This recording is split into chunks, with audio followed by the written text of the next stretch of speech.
Okay, so I have a lot, and I mean a lot, to talk about in relation to what I'm going to be talking about here. However, I'm really ill, dude. Okay, that's going to be a big video for another day maybe.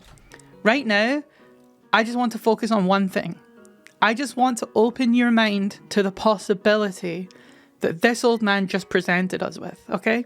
I understand that the Deltarune theorist space can sometimes be a little bit... How dare you say that Susie and Chuckington are not canon? I am going to... Yeah, I've experienced enough of that for a lifetime. So I just want to preface all of this by saying the following. I might be dead wrong. And that's okay. If I'm on the mine cart that is Deltarune right now, and I'm convinced that we're going right at the next split in the path, and we go left, I'm not going to be upset, dude. I'm going to be really excited, okay? At that moment for me, all bets are off. I was totally wrong. I'm on a thrill ride, and I have no idea where we're going next.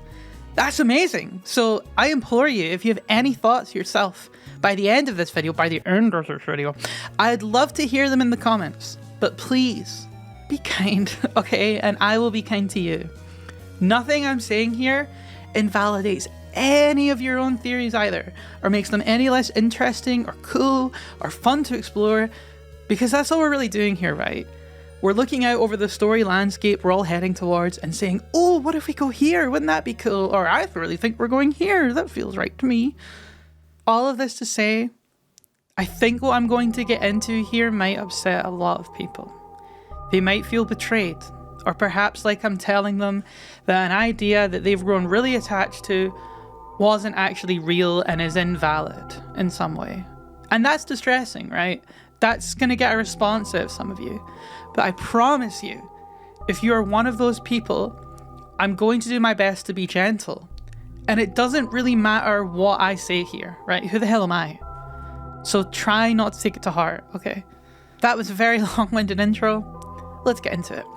I want to talk about Gerson, Waterfall, Tenna, Azrael, and the Sword Magician. In the Undertale 10th anniversary livestream, Gerson speaks about history and about how pages were changed and important things were forgotten. He then takes a pause after this thought, before continuing speaking about humanity, his friends, and the sealing of monster kind behind the barrier. An act that seemingly depleted humanity's magic in this world, the world of Undertale, forever. Now, before we go on, some of you might say, oh, it's not canon, right? But the Spamton sweepstakes aren't canon, technically. The website technically isn't canon either. But it's very obviously trying to tell us something about the story, just like those other things have. With that being said, all of this is obviously a very significant lore drop, okay? This wasn't just all made up. Toby and the Fangamer cast remain completely silent during this.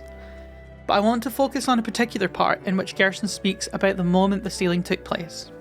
I even knew... I'm not doing the voice, dude. I'm not doing the voice. I even knew one of the people doing the sealing.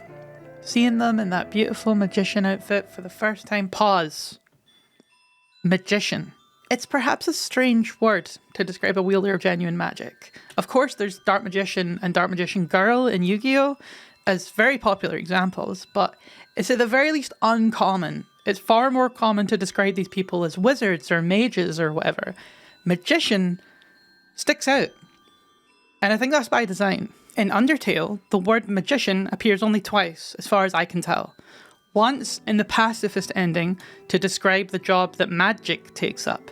And I think it's fair to say that a street magician is not the same kind of magician that Gerson's talking about here. This is like a title, like a rank, something worthy of its own outfit. Also, magic, conveniently, has text describing them as a wizard. Okay? So this is like double proven to be nothing. What about the second use of the word magician? Is that in the credits? No, that's in the game. And it's a bit more important. It's in Waterfall. Hurt, beaten, and fearful for our lives, we surrendered to the humans. 7 of their greatest magicians sealed us underground with a magic spell. This is obviously far more significant than the other one. And it talks, once again, like Gerson, of magicians as being humans that were capable of great magic that sealed the monsters underground. This, as far as I can tell, is the only time the word magician is properly used in the entirety of Undertale pre-Gerson 10th anniversary dialogue. Well, does the word magician appear in Deltarune? Why yes, it does, in two different contexts. The first is in describing Sham as being a magician. You might think, upon completing this video, that this is maybe evidence against my point, but actually, I think it's further evidence for my point that I'll get into, again, lots to talk about another time. But regardless, even excluding all the cool stuff that I'll talk about later, Sham is a Darkener in the Dark World. He is not a Light World magician. I'm sure he could also be a psychic, capable of telekinesis, or a stunt pilot, if the Lightener creating the Dark World so chose. The Dark World clearly isn't bound to the same constrictions as the Light World. Is that a word? Constrictions? You know what I'm talking about anyway, right? So who cares? But the second usage of the word is during one of the quiz rounds in chapter 3, when Tenna asks the following question. What was Asriel's favourite character in Smashing Fighters? The Green Lizard? The Purple Dragon? The Big Penguin? Or the Sword Magician? Okay, try to ignore the magician in the room right now. We'll get to that in a minute, okay?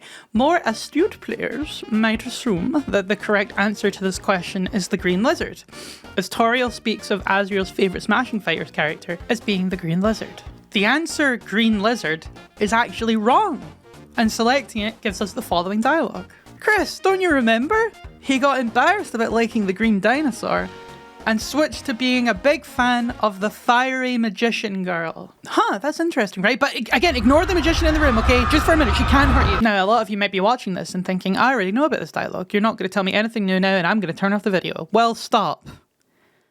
Did you notice that all of the answers actually correspond to Lightners, to real people in the Light World? You don't believe me? A green lizard that Asriel got embarrassed about liking before switching to being a big fan of someone else. Well, that's Bratty.